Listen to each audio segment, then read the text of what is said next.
What changed? Looking at what hasn't changed can ground us when life is chaotic and unpredictable.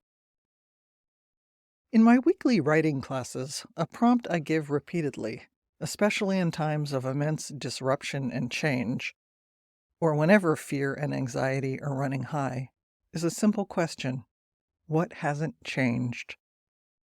This prompt can be an effective antidote to panic because it helps pull our minds back from spinning off in worry and despair over all the things we can't control.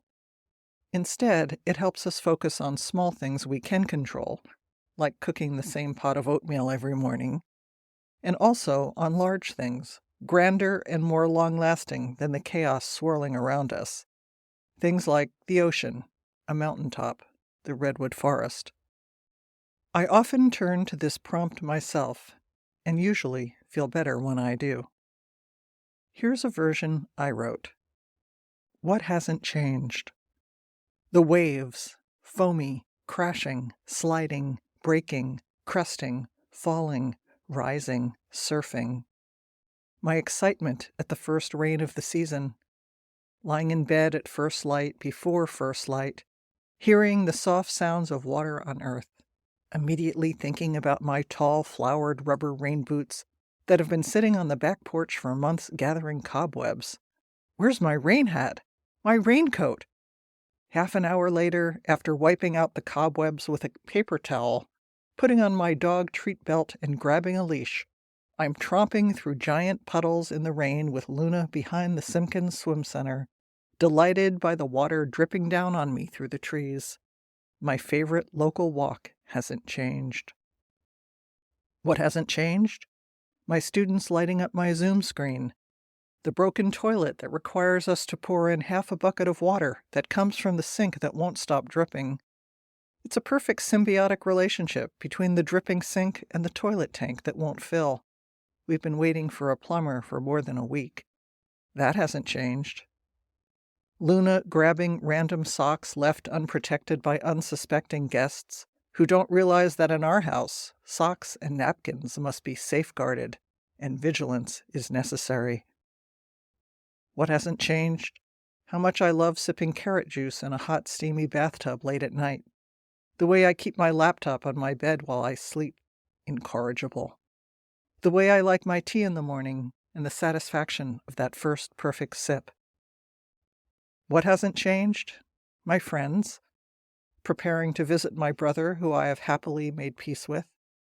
The neuropathy on the bottom of my feet and my non-existent sense of smell, both thanks to COVID. The artwork on our walls and how much pleasure art gives me. The joy of touching mahjong tiles and building mahjong walls and looking for the right Kong or Pung or Quint or singles and pairs hand to call out, mahjong. What hasn't changed? Racism, sexism, misogyny, homophobia, transphobia, hatred. It's always been there. Now there's just complete permission to publicly celebrate its power. What hasn't changed? How I like to wear the same clothes day after day after day because it's easy and they're comfortable.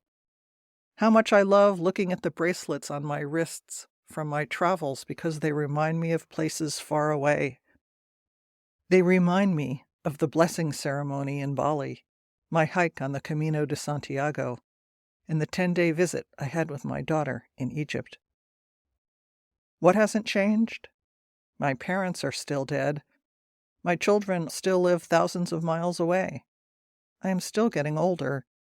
My memory is still a liability rather than an asset. I still have to take the dog out every day. What hasn't changed? The pleasure of cooking onions and garlic in a pan. The delicious taste of creamy polenta topped with sausage, onions, mushrooms, peppers, and pesto. The sound of the gong as I bring people together to write. What hasn't changed? The joy of walking on the earth, moving at the speed of my feet. The pleasure I feel while swimming. Light streaming through the water, arms and legs in synchronized motion. What hasn't changed? Seeing with artist's eyes, something I learned on the Camino that I now practice at home with my camera whenever I can. What hasn't changed? That I am beloved, that the earth is beloved, that you are beloved, that we are fallible humans struggling on a planet, that we are all born and we all will die, that no matter how bad things seem, we don't know the end of the story, our own story, our national story, our human story, the world story. What hasn't changed? Beauty, awe, gratitude, love. Now it's your turn. The prompt is simple. What hasn't changed? Use this as a repeating line as I did in the example above. Write for at least 15 minutes, responding in as many ways as you can. As always, I invite you to share your thoughts or excerpts from your writing in the comments.